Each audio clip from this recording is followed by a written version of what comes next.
Good. Okay, so let's just look at what we're going to do this morning. So what we're going to do is we'll have some introductions again. Well, these are the introductions in a way, and we'll do a recap. Excuse me. We'll do a recap of last week and talk about how you got on with the home practice. So last week was the Metta Bhavana practice, and then we'll actually do another period of a led set of the Metta Bhavana. And in the second half, then what we're going to do is look at the ways in which we get distracted in meditation. And we'll also look a bit at the ways in which we can go deeper in meditation when things are going well. And we'll do another short set just exploring working with distractions or hindrances, as we call them. And then we'll finish up as usual with talking about the home practice this week and seeing if there's any questions to be answered as well. Yeah. So to remind you of what we did last week, let's see, sorry, now, where is it? So to remind you of what we did last week, we did the Metta Bhavana practice in particular. So I'm going to assume people were here last week, but if not, or they saw the video, but I'll lead us through this anyway quite fully in a few minutes. But we're cultivating metta. So metta is loving kindness, friendliness, warmth. The full definition is a desire for the well-being and happiness of a person. We usually talk about it in terms of wanting someone else to be well and happy, but it also includes ourselves as well.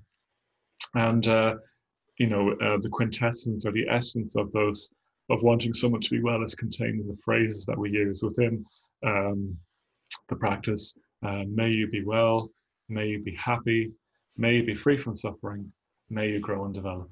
So we can use those phrases in the stages. And the 5 stages of the practice, we start with ourselves, and we simply open with kindness to what's going on for ourselves and to ourselves as we really are just now, and allowing that to be, having an attitude of tenderness, wishing ourselves well. And then we bring to mind a good friend, someone we can easily feel friendliness towards. And then we bring to mind metta for a neutral person, someone we don't feel particularly strongly about. And then we bring to mind a difficult person and we try and let go of the difficulties that we have in relation to that person, or at least put them to the side for the moment. And we cultivate metta for them, loving kindness for them as one human being to another, despite your difficulties. And then at the last stage, we equalize our metta for all 4 people. And then from there, we open out to include more and more people until we include all people everywhere, all beings everywhere. Yeah. So that was the Metta Bhavana, and I'll lead us through it again.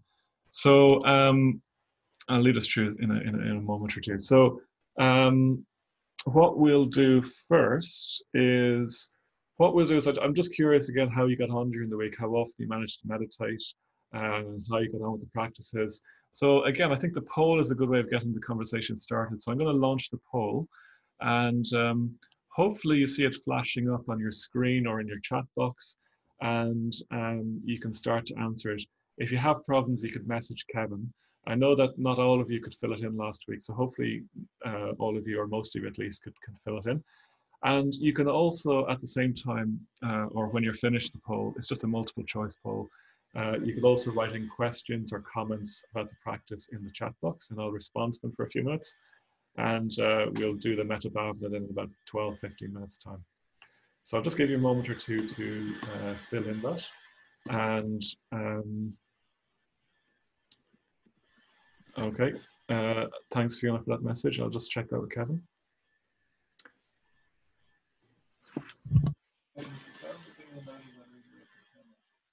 No, that sounds good. Okay.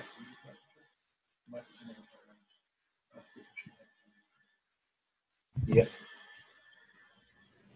So sorry to hear that, Fiona, that the sound is iffy. Kevin's going to message you separately to see if we can work something out. Okay, the votes are coming in.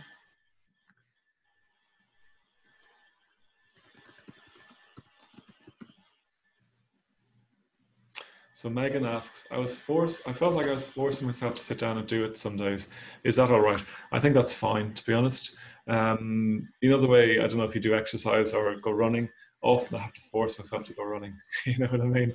But actually, I'm usually grateful that I've done it afterwards. So, I mean, it would be lovely if it just spontaneously arose as something you wanted to do. But to be honest, you know, some days you have to I had to drag myself out of bed this morning for my meditation, I must confess. And actually, I quite appreciated it once it was done. But the thing is just to keep doing it, you know. There's nothing wrong with having to drag yourself to the meditation cushion.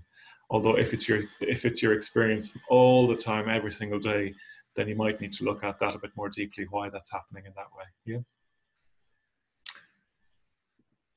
Yeah, I found myself getting cross during the metta. I'm presuming you mean with the difficult person stage, and yeah, that's part of the practice in a way, or at least that's going to happen. I think what you do is you try and then let go of that crossness or that ill will towards the person. I mean, they wouldn't be in that stage if you didn't feel anger towards them. You know what I mean? If they didn't annoy you in some way. It's easy to kind of smile about it now, but it is a really difficult part of the practice in a way. But in a way, you're trying to, if you find yourself getting into states of ill will or being cross with someone, I think you have to work with that then to let go of that as well. You can't just pretend it's not there. And that's quite a practice, actually. We'll talk a bit more about that later in the second half. We'll look at working with ill will or anger. Yeah. Metta Bhavana harder than mindfulness breathing. I found the Metta Bhavana harder than the mindfulness of breathing. Sheila said it was very, very beneficial. Yeah, that's great. Some people find it a lot harder. Some people find it a lot easier, actually, believe it or not. Believe it or not, some people found the Metta Bhavana a lot easier than the mindfulness of breathing because there's more to engage with. Okay, I found the 25 minutes quite long. Yeah, that'll happen, Edel. Don't you know, you get distracted after 15 minutes. Your tolerance will build up over time and you'll find it more easy the more you do. And if you can get on like a retreat or something down the line where you'll be meditating, say, for 40 minutes, you'll come back and you'll find your 25 minutes very easy, but you will build up a tolerance. Again, like the running analogy, you know, I started running again recently. And, you know, the first time I went for a few K and it was a lot. And then each time you run, it's a bit easier, that distance. It doesn't feel as hard, actually. So it's quite like that, actually. Fiona said, I thought the advice not to take a very difficult person at this stage helped me. Yeah, choose someone easy enough in the fourth stage for now. And you can vary them as time goes on and as you get more familiar with the practice. Okay, sorry to hear the submit button wasn't working, Helen, but that's great. You did it 5 days. Great, thanks for that comment. Yeah, I found it very tough and was easily distracted from the 4 stages. Yeah, you might well be. You might well be. And again, don't measure how good the meditation was by whether or not you got distracted. Hopefully you still saw the benefits of the practice. For me, I mean, I found the Metta Bhavana challenging enough and rewarding as well for a long time, actually. But I always saw the benefits of it. And at least you also have the mindfulness of breathing now. We'll go back to every second day, mindfulness, metta, mindfulness, metta. So you can have the mindfulness to look forward to the next day again. Found it very good as to help with my judgmental mind, yeah. Guided meditations is really useful. Didn't really do the mindfulness breathing, just did the Metta Bhavana. That's okay this week, but try and alternate them a bit because they do support each other. They do help each other. They do feed into each other. I'll say more about that next week. I found it helpful to think about who I was going to think about. Yes, so it's good to pick the people before you sit down because you can spend the whole 5 minutes or 4 minutes or whatever trying to choose the right person. So choose really good examples of each person and stick with them for a couple of days, then choose a few more people and choose more people again. Yeah, challenging myself is very okay. Yeah, that's fine. Yeah, you're not challenging yourself. That's fine, Breach. Joanne, that's a really good comment. I found it challenging, but felt better after it, and that's really important. That you generally will feel better after it, as long as you're not. If you feel really worn out after the Metta Bhavana, you're probably trying too hard. You're probably forcing it a bit too much. So watch out for kind of trying to squeeze out this feeling that you're not feeling. You know, Sylvia, I practiced Metta some years ago, and at that time, I found it hard and very emotional. These days, it's not so very difficult. And I find myself not having many feelings at all. Is that normal? Well, it's probably that you've moved on. Maybe you're more together. Maybe you're more integrated. Really, it's simple. I think we can overemphasize what we expect metta is. I mean, it can be a universal feeling of loving kindness for all beings. But for most of the time, it's just feeling like, yeah, I just want you to be well, you know? And if that's all you feel, that's fine, you know? Great. You can stick with the same people for a few days. I would recommend at the start picking really good examples. I should have said this last week, I think I forgot. Really good examples for each stage that work well, and stick with them for a few days, just so you get used to the practice. And then you can choose another few people, and then you can vary them every day if you want. You know, I know a friend of mine, he goes through his friends alphabetically in stage 2. But don't spend too long in each stage trying to pick people. You know, I think that's an important point someone mentioned earlier. Pick them beforehand and so on. Okay, so in terms of the results, I'm sorry if everyone hasn't been able to what's the word, to vote properly. I'll just share them now. So the majority of people vote practiced every day. That's great. Yeah, very, very good attendance or practicing of meditations. Very, very good on this course. Well done, everyone. And most people every day, and a huge number of people 5 days, and a few more people 4, 3, 2 days. It's great you're all getting it done anyway. Mid-morning seems to be the most popular, and early morning. That's interesting. Maybe with the lockdown, people are more able to meditate mid-morning, or maybe it's just the nature of your lives. I mean, we are here mid-morning now, aren't we? The biggest reason people didn't do it was that they forgot to prioritize it. So again, you know, write it backwards on your forehead, so to speak, you know. Put it on your mirror or on your monitor or post it. Remember to meditate, you know, or put it in your diary if you can. But half people said nothing got in the way, which is great to hear. And then in terms of the how did you get on the Metta Bhavana, I just check, Kev, you can see these results, can you? Yeah. Yeah, great. Okay, good. I can't quite see from this end what you guys are saying. So the most people found it a wonderful and helpful practice. And the next one was a challenging but rewarding. So that sounds pretty good. If you're one of the 3 people that didn't get it at all, you know, keep asking questions and keep with the practice. And for me, it's a practice that I kind of, when I was doing it, I constantly got a bit deeper as I was doing it over time. And in some ways, it was almost a year or 2 after I started meditating, I think, that I started feeling like, oh, I'm really starting to master this now, even though I much prefer the mindfulness of breathing. But it was still very rewarding and positive before that as well. That's not to say you have to do it for a year or 2 before you can really get how to do it. Okay, let's see now. So any other questions from people about the Metta Bhavana practice before we go ahead and do it? Let's see, is there anything else I could say? Okay, so maybe if there's any more questions, you can type them in, but maybe what you can do now is let's pick a really good example of a friend for stage 2. And we'll go into the practice in a moment. Just spending a moment or 2 to pick a really good example of a friend now.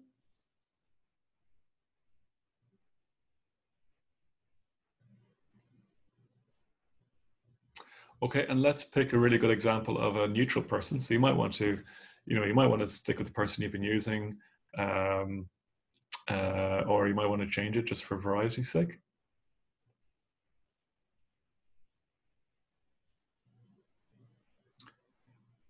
Okay, and let's now pick a good example, a good person to pick for the difficult stage. So someone who you do find irksome or difficult, but isn't going to overwhelm you.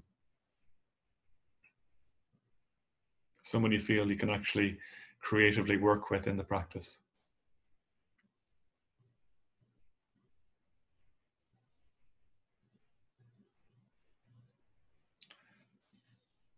Can't remember if I said this last week, but a friend of mine, she was telling me at one point that she didn't think she disliked anyone until she started doing the Metta Bhavana, and then she realized how many people she did dislike actually. So it's funny, until you start going looking for people who annoy you, you might not realize how many there are in your life, But hopefully that's a short-term thing, yeah. So Ashlyn was saying that in the chat box, initially I found it most difficult to have loving kindness for myself. And I think that's quite common, sadly, that often the difficult person is easier than yourself. And I think we just have to accept that that's the case for now, and that things will get better. And also just keep on remembering that there is nothing wrong with having a very positive and caring relationship for yourself. you're not going to get wildly intoxicated. If it's really metta, you're not going to get wildly intoxicated or overblown with your own abilities. I think metta will kind of purify itself over time of those unhelpful tendencies. There's something else I was going to say there. Yeah. So metta for yourself. There's nothing. It's quite an important thing to have. Yeah. Okay, so why don't we get ourselves set up for some meditation? So we'll do the Metta Bhavana now for about 20-25 minutes, and 25 minutes or so, and I'll lead us through it again. So make yourself comfortable, make yourself upright, and do what you need to do to be able to sit.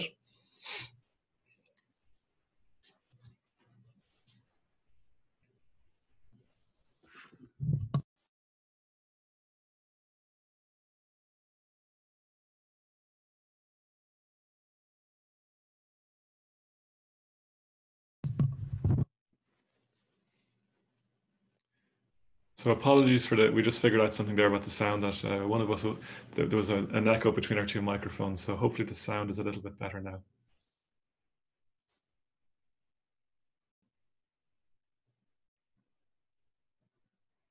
Okay, so settling into your posture, settling into sitting here.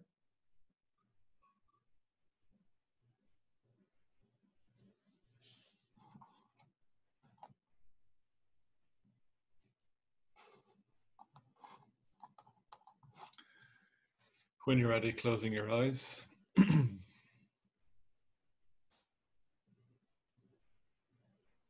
So just having a sense of the room around us, the space we're in, the sounds we can hear.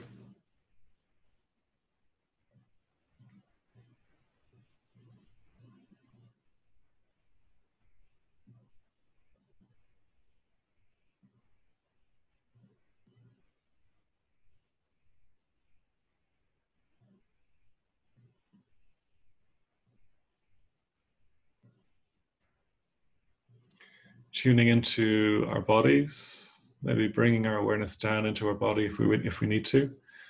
Becoming aware, for example, of the contact of the legs or the feet with the floor, or the sitting bones with the chair or the cushions.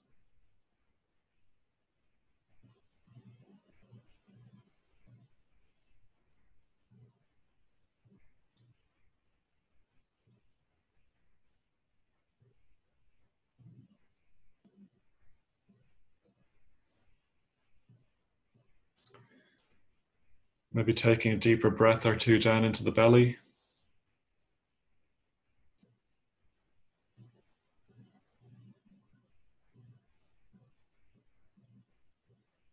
Now with each out breath, just letting go a bit more into our physical experience of sitting here, relaxing the body, letting the body go a little more, while maintaining our uprightness as well.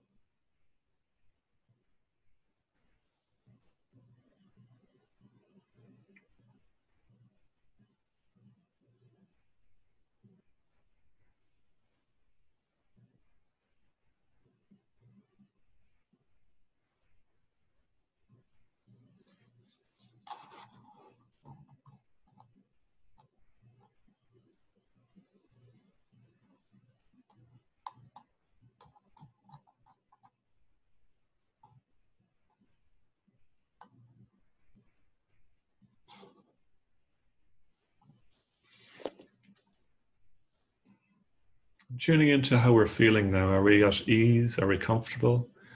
Are we uncomfortable? Is our physical experience of sitting here pleasant or painful?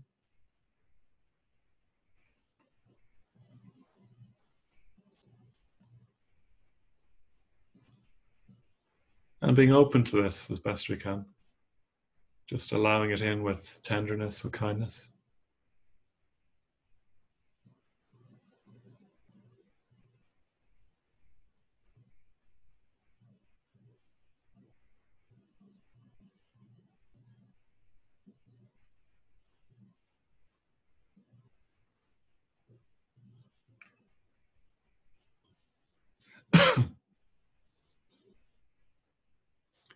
Opening to our emotional weather. What's our emotional weather like at the moment?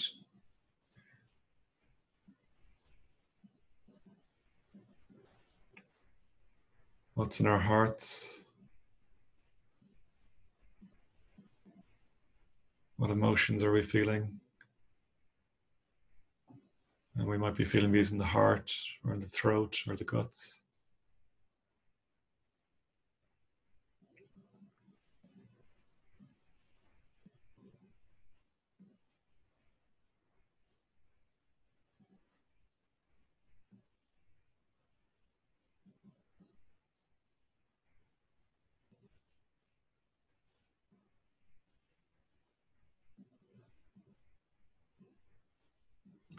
Noticing any persistent thoughts arising and passing away. Seeing if we can just let them be like clouds in a clear blue sky.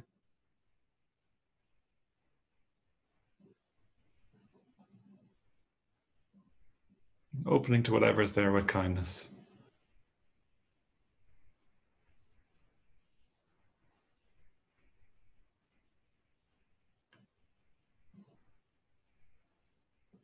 And now in the first stage of the Metta Bhavana, we can simply continue to be open with kindness to ourselves, wishing ourselves well,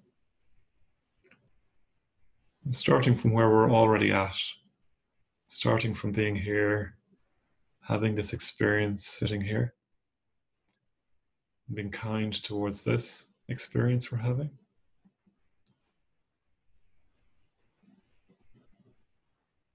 Wishing that as we sit here, we may be well, we may be happy, we may be free from suffering,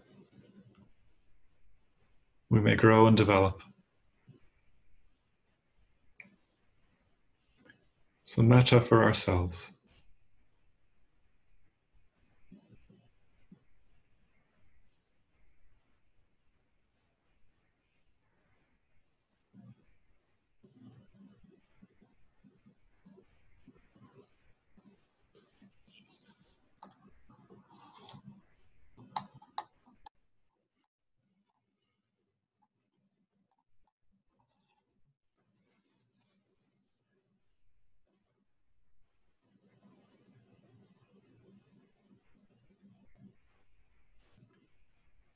May I be well. May I be happy. May I be free from suffering. May I grow and develop.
And now bringing to mind the good friend we chose earlier, having a sense of them, bringing them to mind, and staying in touch with our own heart response as well.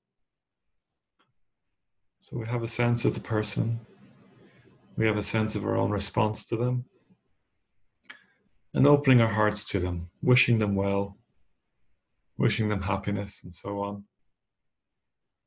And using the phrases, if they're helpful, dropping them in slowly. but experiencing, cultivating, staying with a desire for their well-being and their happiness.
If we wander off, just coming back to our own heart again, and metta for ourselves for a moment, and then bringing to mind the good friend again.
Now letting go of the good friend and coming back to ourselves again and metta for ourselves.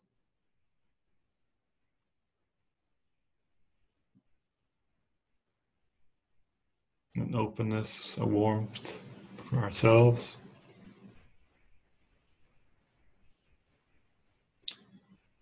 And then staying in touch with this, staying in touch with our hearts and this feeling.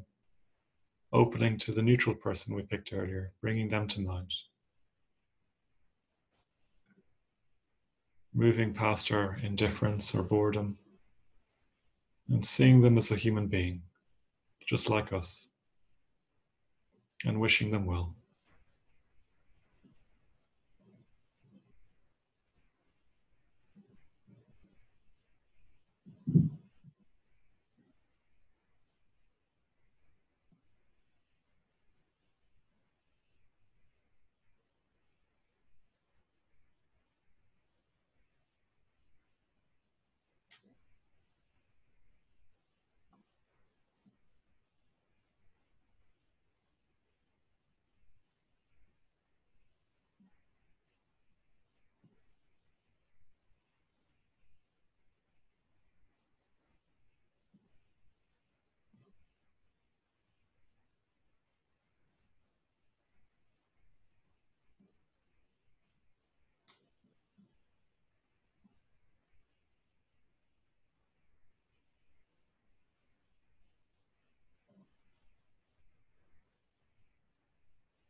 And if you get bored or wander off, just coming back again to your heart and metta for yourself, tenderness for yourself, and then opening again to the neutral person.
And now and now letting go rather of the neutral person and coming back to ourselves once more, back to warmth and tenderness for ourselves.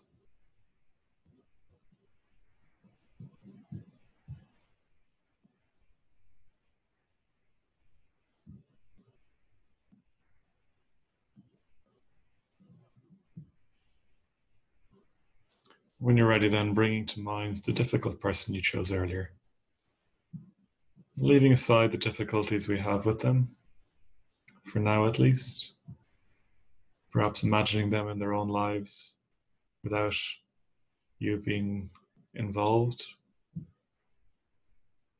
and seeing how, just like us, they desire happiness, they don't want suffering, and seeing if, despite your difficulties, you can wish them well in their lives. Using the phrases if they're helpful as well.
And if you've wandered off into anything that isn't metta, just coming back again, letting that go, coming back again to yourself, back to metta for yourself. And when you're ready to re-engage with the difficult person, bringing them to mind again with metta,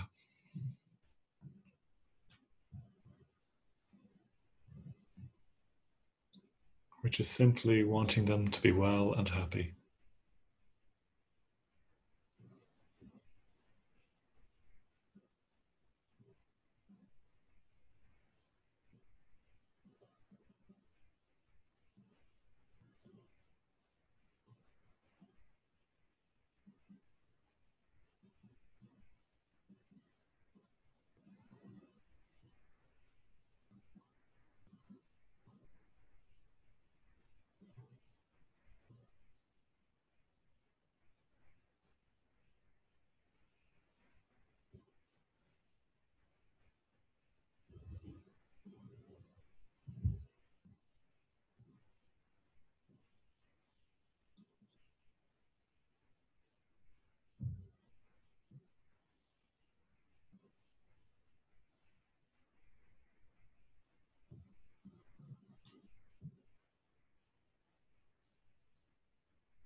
And now letting go of the difficult person and just coming back again with metta to ourselves.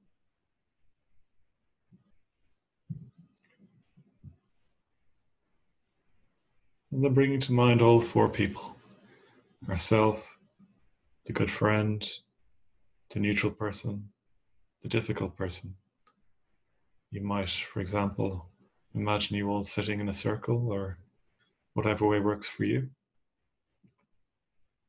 And opening our heart, opening our metta equally for all four people, going beyond likes and dislikes, and just having metta equally for all four people.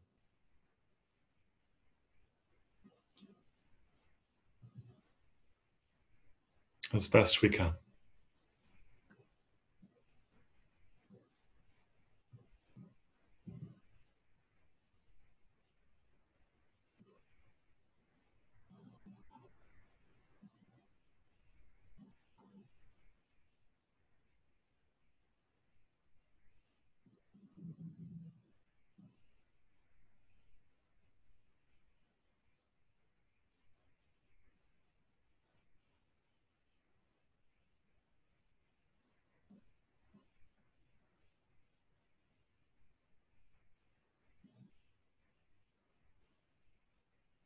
And now expanding out in whatever way works for you to include more and more people in our awareness, in our metta imbued awareness.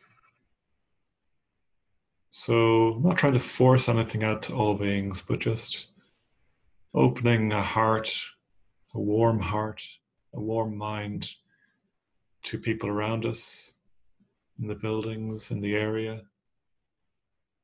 And then expanding out that warm heart, or at least that metta-filled heart, to more and more people, until we include all beings everywhere.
May all beings be well.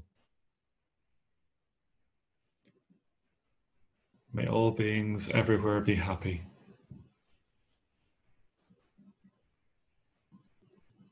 May all beings be free from suffering.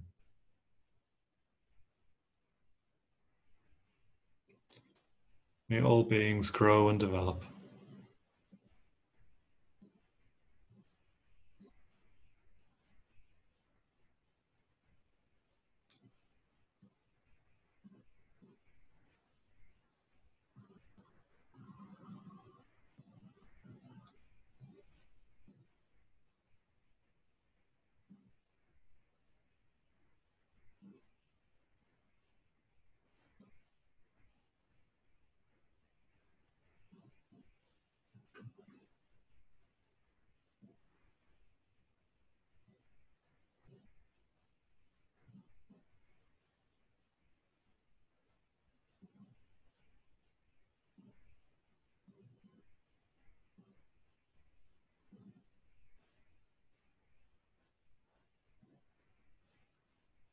And now when you're ready, letting go of the practice completely.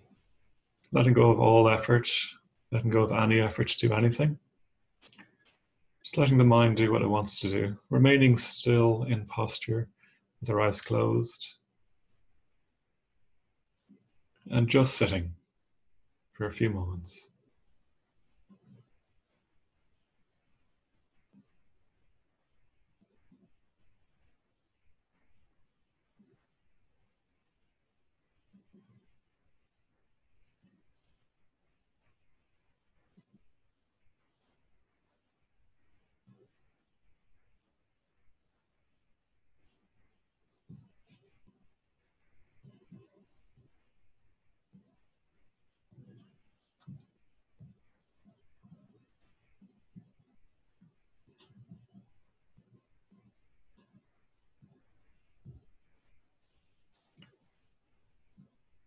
And when you're ready, then starting to broaden out our awareness, taking in the sounds we can hear around us, the sense of the room, the people. Keeping your eyes closed for the moment, gently reintroducing movement.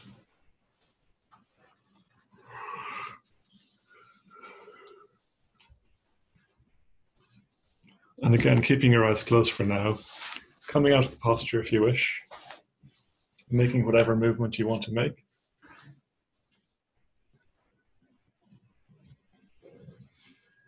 And then just spending a moment or two before we open our eyes, just seeing how we feel now after having done the practice. It's a good thing to do at the end of the practice, is just to spend a few moments before we jump up and go about the next thing. Just see how we feel after having done the practice.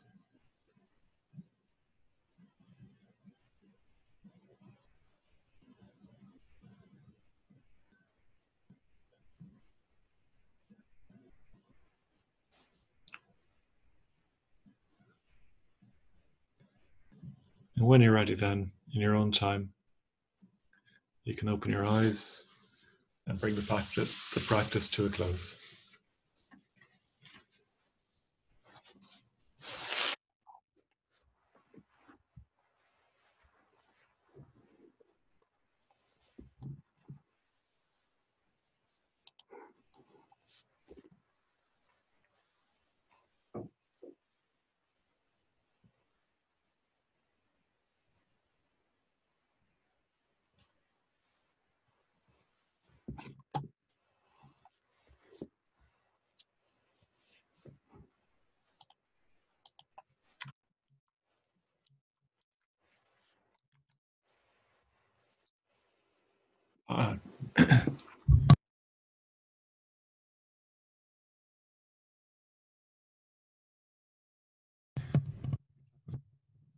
Great. Okay, so I hope that practice went okay.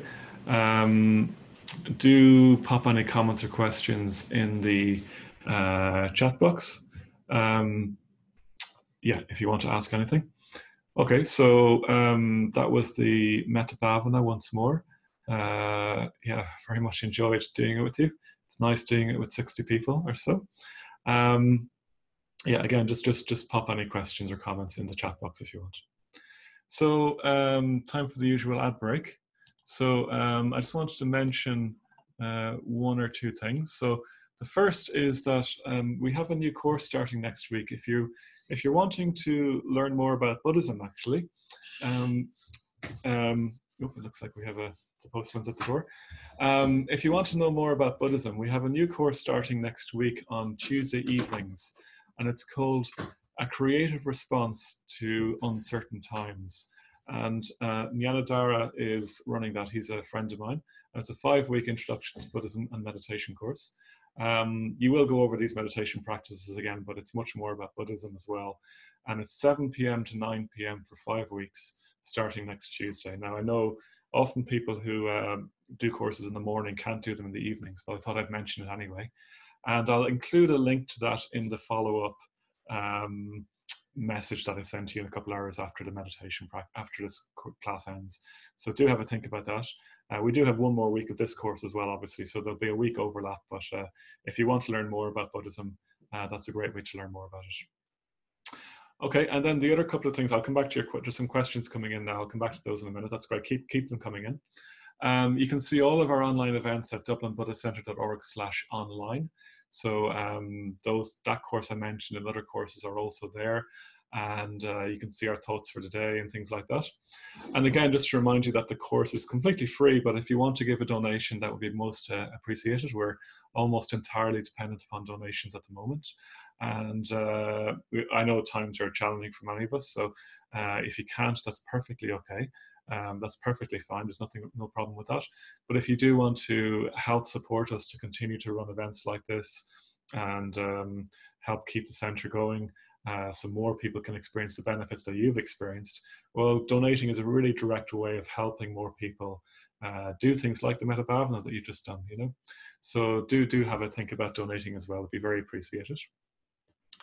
Okay, so just in terms of some people's questions, may you grow and develop. I don't know how to approach this statement, mostly when focusing on the neutral person. Yeah, it's a one we don't really use very much. But I guess you could say, for me, certainly, what's most satisfying in life is to feel like I'm growing as a person, I'm learning as a person, I'm developing as a person.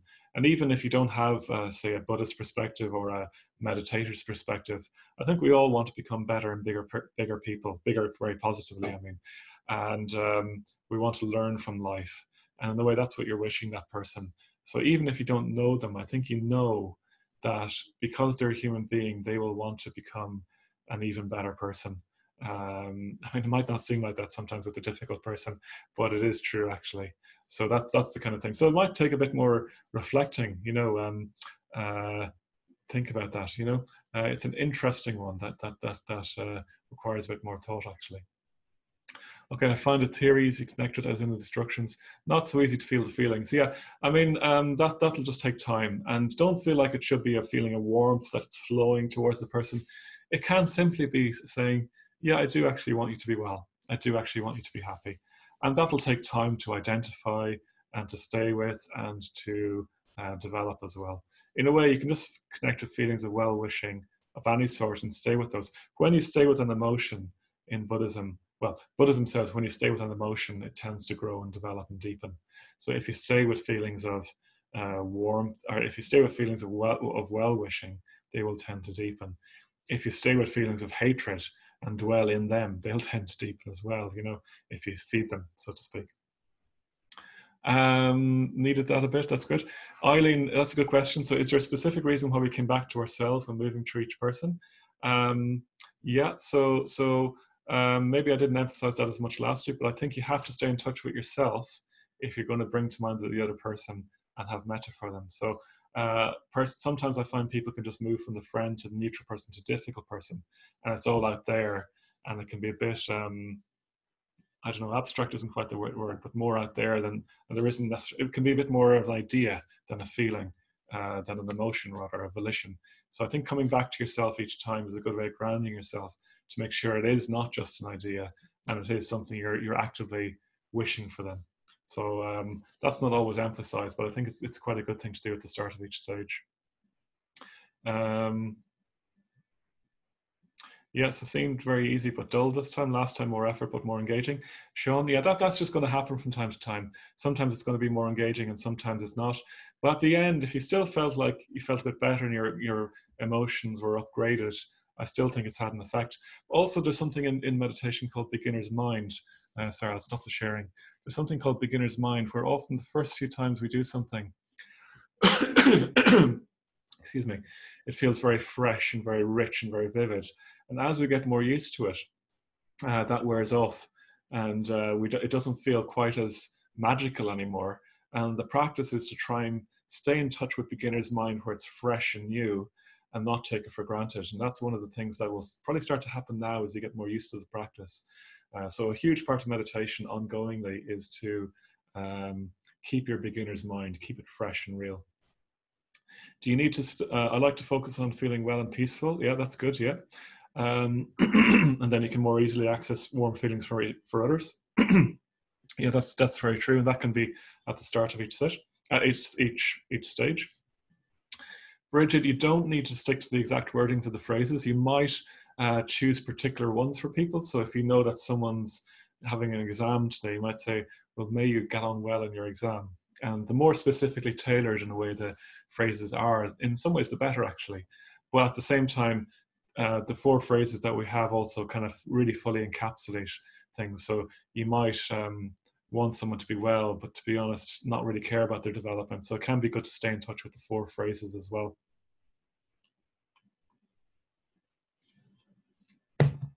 And another one about the phrases, don't use them all the time because that'll just become robotic. If you find you're in a feeling of well-wishing, then in a way all you need to do is stay with that. And the phrases might disturb that. So again, it's a very rich and broad practice. So if you feel like you're in touch with metta, don't worry about doing anything else. Just stay with that, you know? And the phrases might actually distract you from that, if you see what I mean. So again, it's a much more open practice than the mindfulness of breathing in some ways, in terms of what you need to do appropriately. How do you know if you're strong enough to include a difficult person who has hurt you in the past? I guess you won't until you try it. Yeah. But wait maybe until you feel like you're having a good day, so to speak. But I guess try it and see. Think about it maybe beforehand. If it's too much, you can back off and have a fallback person. But you know, ultimately, you do down the line want to be able to include anyone in there. Yeah. There's no let-offs in Buddhist meditation. You can't have a pass for that one person that you're allowed to hate and have metta for everyone else, you know. But again, it's a long-term project, you know. Should I always remain still while meditating, or should I, if I'm feeling some discomfort? Yeah, so if you can stay still, but if you have to move very slowly. And there's a difference, if you can see me on camera now, there's a difference between doing this and doing something like this, where you're moving very slowly, rubbing your face as you need to, and then coming back down. You'll disturb yourself a lot less.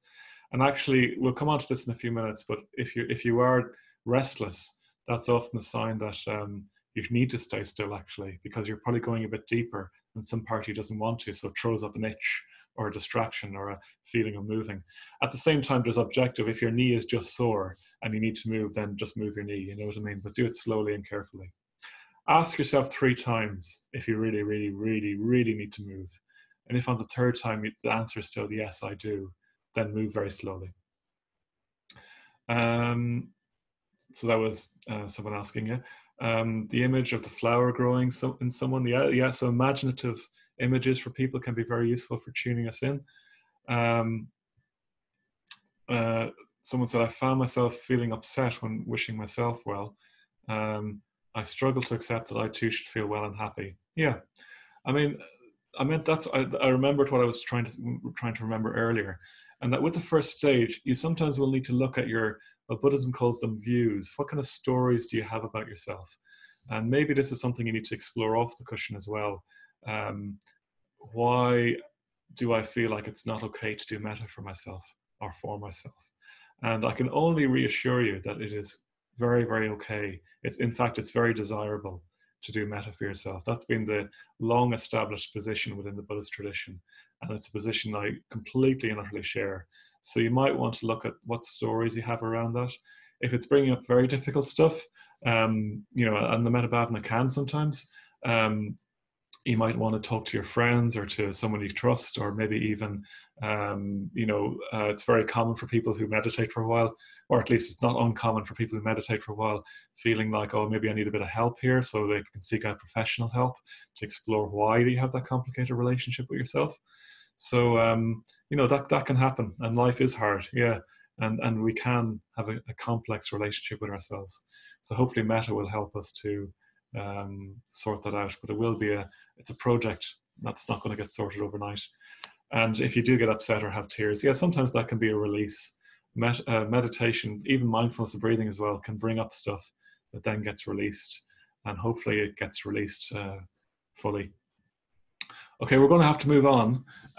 Again, you can always email me if you have more questions, but let's look at the next thing. So I want us to, like last week, answer some questions in the chat box.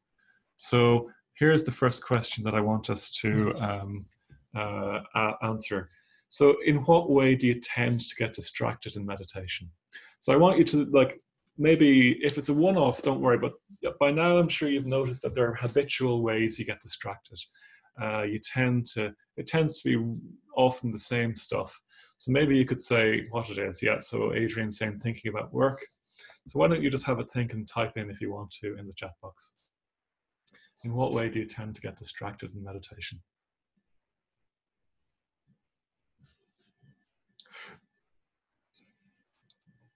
I'm sure you don't have to think about this very much because, yeah, my to-do list for the day, yeah. Planning thoughts, drifting off into random thoughts, going to events of the day, things to do, thinking about friends and what's going on, a bit of a dreamer, anxiety about physical pain. What should I cook for dinner? Yeah, I'm cooking for our housemates today, so that's probably going to come up for me today as well. Stuff I have to do later, songs, yeah, things to do. Be creative and daydream. Yeah, sometimes I do my best thinking in meditation, unfortunately. If I stop, I feel guilt that other people are doing things. Yeah, thoughts, strong emotions, thinking about things. Random thoughts. Yeah, a block in my heart and things are numb. Yeah, recurrent regret. Yeah. So all those things are there. Yeah, a situation that's upset you. Yeah, yeah. Okay. Good. Past situations. Yeah, yeah. Okay, so what I want you to do now is to answer the other question is, what positives do you experience in meditation? What positives do you experience in meditation? What kind of experiences have you enjoyed in meditation, if you see what I mean? Feeling happy, yeah. Peace. Feels like a good nap or sleep. Good. There's so many coming in here. That's great. Protected time, peace. The difficult person becomes the friend. That's lovely to hear. Feeling lighter, calmness, centered, relaxed, yeah, acceptance, calm mind, yeah. Not thinking about COVID, that's a good one. Just with myself, away from my stress, reflective and thoughtful, peaceful, able to focus more. Heart rate slows down, self-compassion, lose begrudgery, that's great, yeah. Okay, good. Everything looks sharper and more in focus. That's lovely to hear, yeah. More expanded, yeah. Appreciate the sounds and smells when you open your eyes afterwards as well. Calms down, more tolerant, feels stronger. You can care for whom you don't like. That's great, yeah. Okay, so you can keep typing if you want, but grateful, yeah, that's a good one. It's important to remember, we're going to be talking now about the working with distractions in meditation, but it is important to remember that there are positives as well that we experience, like peace that Patrick has just said. And so meditation isn't all about problems or getting distracted. And when we do experience the positives, they can be lovely. And when we experience a positive in meditation, it's important to allow yourself to feel that. Actually, it's really good to feel pleasure and positivity in meditation. The Buddha was really clear on this, that a healthy pleasure that isn't based upon, say just buying stuff on Amazon, a healthy pleasure that you get, like all the things you just said, is really important to experience and very important to allow yourself to have, and so on. So it's really good to feel pleasure and enjoyment in meditation, to feel peace, to feel expansion, to feel stillness, to feel all those things that you do. And actually, if we allow ourselves, even while we're doing the practice, say if we're still following the breath or still feeling the metta, it's really good to allow ourselves to feel that, allow that in as well, make that part of our experience. And that tends to grow and deepen, and that'll actually take us deeper in meditation. That'll take us deeper in meditation and into much more absorbed and happy states of mind. So when you're feeling well in meditation, enjoy it, appreciate it, allow it in, and you can feel it, bring it into the metta, bring it into the breath as well, So I really do mean that. That's very, very important, yeah. And you can look for feelings of comfort and ease as well. So then in terms of the ways we get distracted, we tend to call these in Buddhism the 5 hindrances, or the 5 ways we get distracted. So I want to touch into these briefly and because it's good to be able to recognize these. So the Buddha talked about 5 different ways, broadly speaking, that we tend to get distracted. And most of the ways that we get distracted, if not all of them, can fit into these. So it's good to be able to recognize them, yeah? So the first one we call sense desire. And this is being preoccupied with pleasant experience somewhere else than in the meditation, if you see what I mean. So sense desire, typically it means being preoccupied with food, sex, and sleep, yeah? So if you're sitting there thinking, I would love some chocolate cake now, or I'd love to be in bed either with someone or asleep, or whatever, that's sense desire traditionally, you know? So it's been, what it is usually is that you're not finding what's going on in your meditation pleasurable enough, and you go off into pleasure somewhere else, yeah? And we call that sense-based pleasure. You know, you want to go back to bed and just sleep, you know what I mean? Oh, the pleasure of being curled up in your warm bed again. Or you want to, you know, go and have a drink or eat something or whatever. Now, in Buddhism, the mind is also seen as a sense organ. So, you know, you can be thinking about, oh, wasn't that lovely yesterday when that thing happened? Or, oh, I wonder what will happen next in that Netflix series I'm watching, you know? That's sense pleasure as well. And it's not that there's anything particularly wrong with that much of the time, but why it's a hindrance is that it's hindering us from staying with the meditation. So you can think about those stuff all you want afterwards, you know what I mean? But in the meditation, don't let it take you away from the breath. Don't let it take you away from metta bhavana. For me, this is one of my big ones. And sense desire for me is often the pleasure of planning what I'm going to do later in the day. Yeah, or the pleasure of problem solving. Excuse me. The pleasure of problem solving, how I'm going to do that thing later. So sense desire for many people is a kind of is a mental thing, a daydreaming, a planning in the sense of how you're going to do it. You know, now a lot of planning can be unpleasant. It's like, oh God, I gotta do that and that and that. That's a different hindrance we'll come on to in a minute. So do people recognize that? For me, sense desire is the main one I do. Hopefully, well, not hopefully, but I'm sure we have some sense desire junkies out there as well, yeah? So the next one then is the opposite. So if sense desire is being preoccupied or wanting pleasant experience, ill will is being preoccupied with unpleasant experience.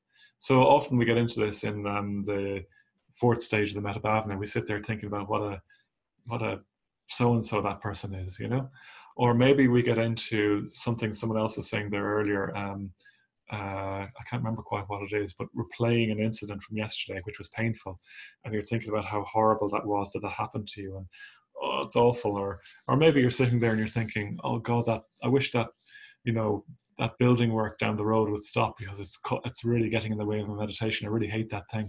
So ill will is really hatred, you could say. And it's everything from mild irritability up to murderous rage, you know, and everything in between. So if you're trying to push away something in your experience, that's ill will.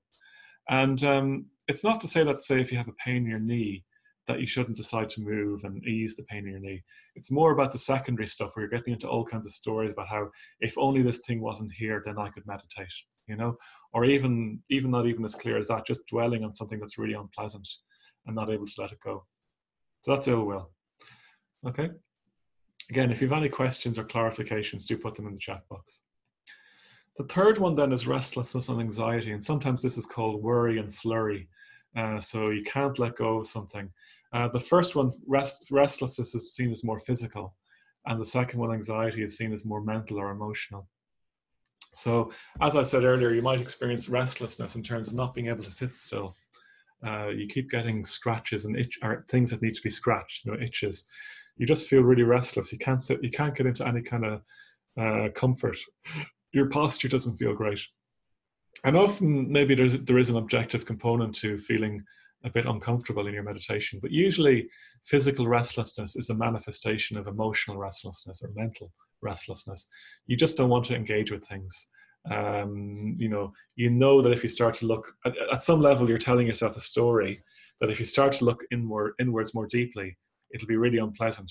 So therefore, the mind is very clever about distracting you. So it throws up a physical restlessness. And the teaching with physical restlessness is just to sit with it.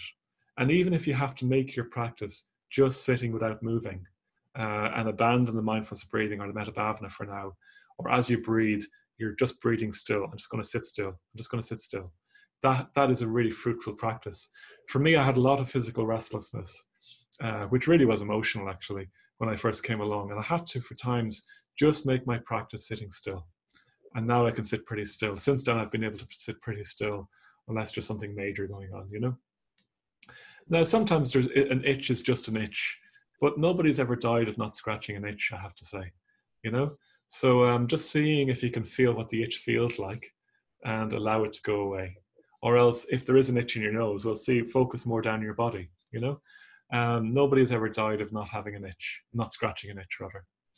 And in terms of the anxiety side of things, yeah, it's difficult to work with anxiety. You know, we live in an age of anxiety where, you know, a lot of the ones that you mentioned earlier, I think, which were like around planning, things you had to do later, that's probably more of the anxious type of planning rather than the pleasurable type of planning. And I think the thing to do here is to watch out for the stories that you're telling yourself. Do you really need to think about it now? Because you've already probably been thinking about it a lot anyway. And maybe you can just park it for now. It'll be waiting for you afterwards. If it's not waiting for you afterwards, then it probably wasn't worth being anxious about anyway, you know? And one good thing for anxiety is to bring your awareness further down in your body and feel more grounded down here in your belly, in your chest. Try not to get up in your head where usually the stories go on and on. And the other good response you can have to anxiety is just, well, where do you feel it in your body? You know, maybe you feel tight in your shoulders, maybe you feel a pain in your chest about it. Focus on those more than on the stories, and see if you can relax those and ease those in your body. And if you can relax and ease those in your body, it'll usually undercut and lessen the story in your mind, in your head, so to speak. So you can work with anxiety that way. You can breathe with it and so on. And just try and let it go. Just like with similar to ill will and anxiety, stop throwing fuel on the story. Stop throwing fuel on the fire. And maybe it'll still take a while to stop and burn itself out and slow down, but at least don't get too involved in the story and come back to what it feels like. Similarly for ill will, feel it in your body. Okay, easier said than done, but hopefully that gives you a few ways into working with it. The fourth one is sloth and torpor. Now, these are unusual phrases. I think these were from Victorian translators who first came across the Buddhist texts. I don't think I've ever used the word sloth or the word torpor in normal discourse outside of meditation. But sloth is physical, where you just feel really tired. You've no energy in your body. You feel like you're going to fall off the cushions at any stage. You know, I've seen people in meditation sway like crazy, literally like that, as they're kind of in sloth and torpor, and then they wake up and shake themselves. It's quite funny to watch if you have your eyes open for some reason. And then torpor is more the mental side of things, the emotional side of things, where you just feel like you're wading through treacle, and it's very hard to really be able to get any kind of energy going. And sloth and torpor is a bit different to just being tired. It's more like you just have no energy available. You might feel quite bright beforehand. You sit down to meditate and nothing works. And then you get up again, you feel fine again. If it is just tiredness, just try and get more sleep, you know what I mean? Or meditate at a different time of the day. But if it's sloth and torpor, usually it's a sign that, well, of a few things. It can be a sign that you're just resisting going deeper. You're resisting the meditation practice. It can be a sign that you're processing something quite big. And, you know, maybe you had a big event happen the last few days, or maybe you're working with a deeper emotion like grief or something like that. And there's not much you can do for that. You just have to wait in a way. Maybe you had a really good meditation yesterday, and today now you're in sloth and torpor. That's common enough, I think, because maybe you're still processing the deepening of the meditation you had yesterday. The main thing with sloth and torpor is you just kind of have to wait for it to end. It can be good if you're in tiredness or sloth and torpor to open your eyes and just kind of look down at the floor a little bit with a soft gaze. And you can meditate with your eyes open, kind of like that, with a soft gaze. Be careful of looking at things. Just have a soft gaze. Maybe raise the light levels in the room and so on. And mainly you just have to wait for it to end. Just try and work with it. If your practice is just to try and stay awake, then that's what your practice has to be. And that can still have benefits, yeah? And often as well, if you're in restlessness and anxiety and you manage to work with that to release that, it'll often flip over into sloth and torpor, to be fair, to be clear, for a time as well. Then the last one is doubt and indecision. You sit here, you're not sure if you're doing it right. You're not sure if you've picked the right person in the Metta Bhavana. Maybe meditation isn't for you. Maybe this person doesn't know what they're talking about. Maybe you should have done that other meditation course you saw. And again, there's nothing wrong with asking questions about meditation or asking yourself what's it for and are you doing it right and things like that. But do those outside of the meditation practice. What we're talking about here is what you could call maybe more dishonest doubt and indecision, or sitting on the fence. And again, just like restlessness, this can be a strategy your mind throws up in order to avoid going deeper in your meditation practice. Yeah, you start questioning whether or not this is the neutral person, and then by the time you actually pick someone, it's 5 minutes and it's time to move on to the next stage, and you go, "Whew, thank God I didn't have to engage with that stage." So watch out for doubt and indecision in the practice. Just commit to doing it in the way that you're doing it. Just stay with the person, even in the Metta Bhavana, even if you're not completely sure they're the right person. Yeah. And you can think about the questions that come up afterwards then. Okay, so then working with distractions, I'll just mention these briefly. So the first thing is to just if you get distracted, turn towards it with kindness. It's fine that you get distracted. That's what minds do. Don't give yourself a hard time. Just say, okay, I'm distracted here. I need to turn towards that. Feel it in the body. Feel it where you can feel it, like ill will, anxiety. It's really good to feel those in the body. Might not work with all of them. You don't have to do all of these, but they're good strategies to do. Name it is a good one. So when you name something, you have a power over it. Simply to recognize that you do doubt and indecision a lot gives you a real power over it. It's a really good thing to do.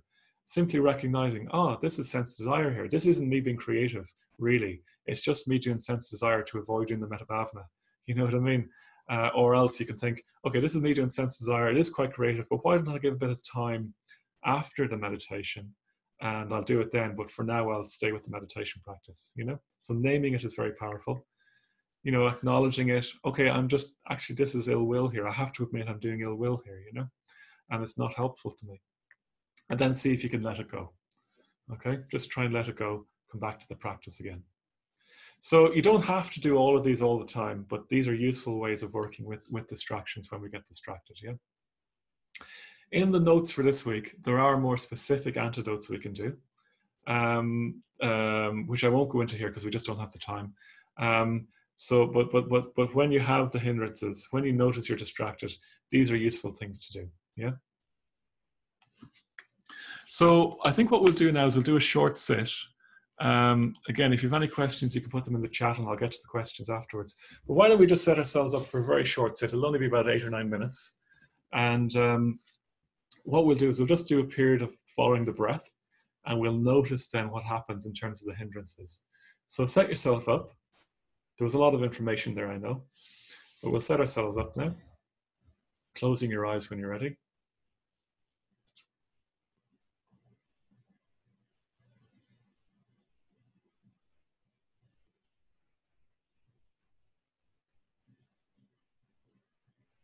And just settling back into your body. Maybe feeling again your feet, your sitting bones in contact with the chair. Breathing into your belly for a few breaths.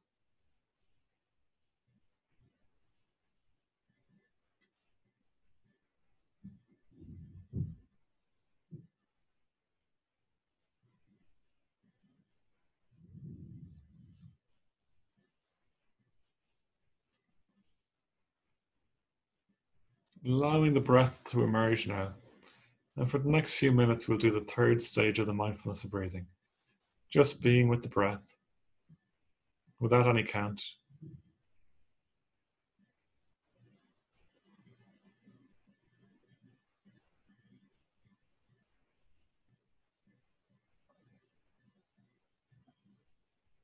Each breath in, each breath out.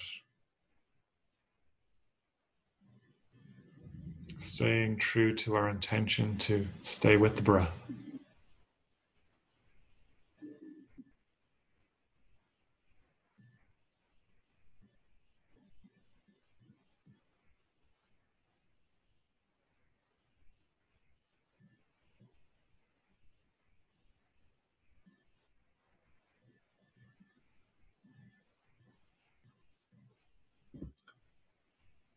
And if we find that we're enjoying the breath, just allowing ourselves to feel that enjoyment, or whatever we feel as we do it, allowing that to deepen, allowing that to be part of our awareness.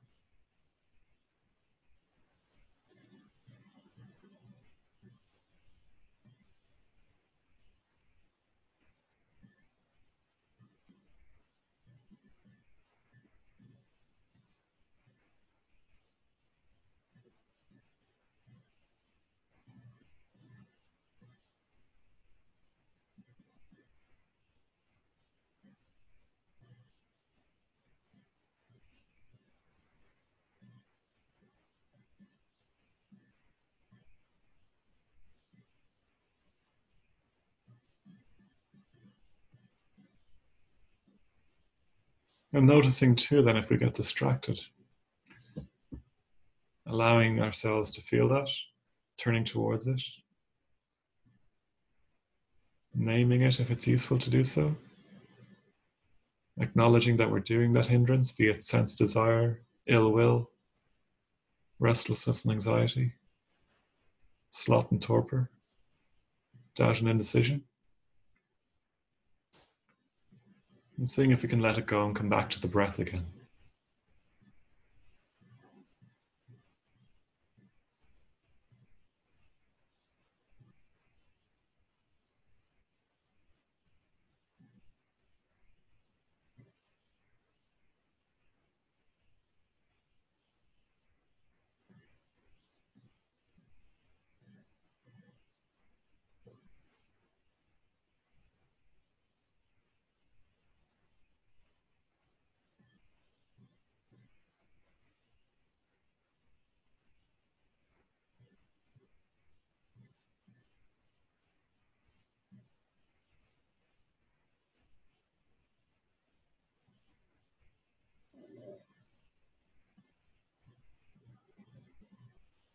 Again, noticing if we've wandered off,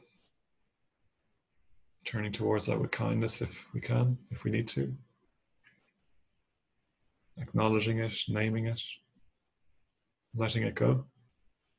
Feeling it in the body if it's strong, breathing with it. And seeing if we can let it go again, coming back to the breath.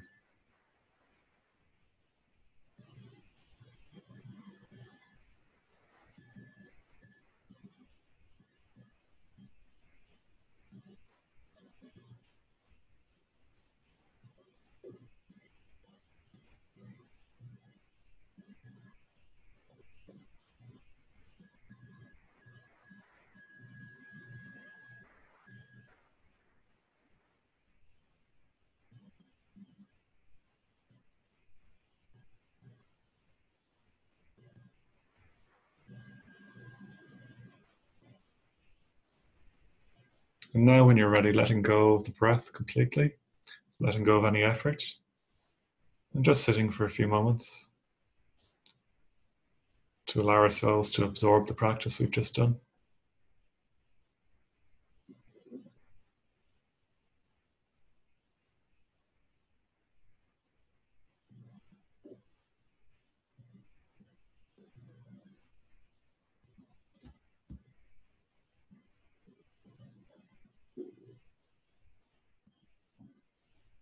And then starting to reintroduce movement, broadening out our awareness again,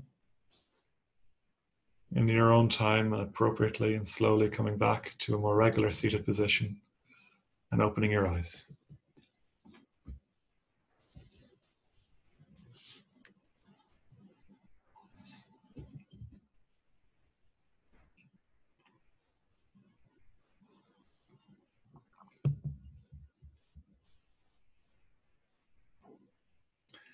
Okay, so feel free to write any comments in the chat box or questions you have. Hopefully in that little sit you got to see, well, maybe you were just very absorbed and very happy. So meditation, it's great to have and dwell and include the positives that you experience. And also then it's good to be able to recognize the ways we get distracted. And so I'd really encourage you this week to read over the notes that I'll send out to you in a couple of hours. Yeah, do read over the notes and get familiar with those 5 hindrances. Learn them off. Learn off the 5 different ones. It can be like, it's like trying to drive a car without knowing how the gears work, not knowing the ways in which we get distracted. So learn them off and learn particularly which ones you do and how best to work with them. And the other thing I'd say is that the 5 hindrances are useful for meditation, but we do them in meditation because we do them outside of meditation. Yeah. So your habits that you'll have off the cushion are what you'll experience on the cushion. So every now and again in your day as well, stop and pause and notice, what distractions am I, what ways am I thinking here? Am I doing sense desire? Am I doing ill will? Am I doing restlessness and anxiety? Am I doing sloth and torpor? Am I doing doubt and indecision? And that's okay, Joanne. We'll see you next week. We'll send you the video as well. So are you doing these patterns of thought outside of meditation as well? And in a way, I think these hindrances are coping mechanisms. They're how we tend to work to cope with life. And they're not always the most creative response. So I think this teaching of the hindrances is really useful in meditation, but it's also really useful outside of meditation. It's never useful to do anxiety, for example. It's never useful to do ill will. Sense desire often doesn't tend to be as pleasant as we think it is. And it's more pleasant to be creative and mindful and kind, Sloth and torpor is rarely enjoyable. People can be crippled by doubt and indecision in their lives, not honest questioning, but like just prevaricating, not committing to things. So the hindrances usually point to ways of thinking and being in the world that aren't helpful. So, do look at them in your life as well as in your meditation. And if you really work with them off the cushion, you won't experience them as much on the cushion as well. So what benefit does doing anxiety have for you? You know what I mean? You can still make sure, I think if you let go of anxiety, you'll probably more effectively respond to the cause of anxiety anyway. You'll be more effective in your work without anxiety, actually, I think. Doing things mindfully is a much better approach than doing them anxiously. Yeah. And you'll also be more pleasant to be around, and your experience will be more pleasant too, So we have to learn a new way of being in a way.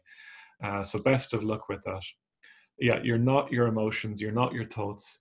Your emotions and thoughts arise within the clear blue sky of your mind, and then they pass away again. If you have to identify with anything, identify with the clear blue sky, not what arises within it. So you can see that as awareness, as the much broader positive sense of yourself that you all talked about earlier in meditation. So that's it. So the home practice then this week is, again, I'm happy to answer more questions if you want to stick them in the chat box. So your home practice this week is to alternate the mindfulness of breathing and the metta bhavana. So do the mindfulness of breathing one day, do the metta bhavana the next day. Mindfulness of breathing, metta bhavana. And if you're particularly diligent, you can do the mindfulness of breathing in the morning, the metta bhavana in the evening. That's up to you. We won't kick you out of the course for not doing that next week, but certainly try and do it every day, one of the practices. And do each one because they do support each other. Mindfulness gives you a clarity and a calmness which you can take into the metta bhavana.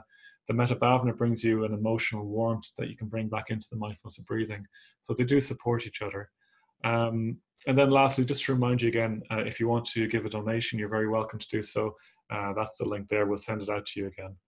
So I don't see any further questions, but do send in a question if you want to. Thanks for all the appreciation. That's pretty much it. If you have to leave now, feel free to leave. But what I'll do in the moment is the usual.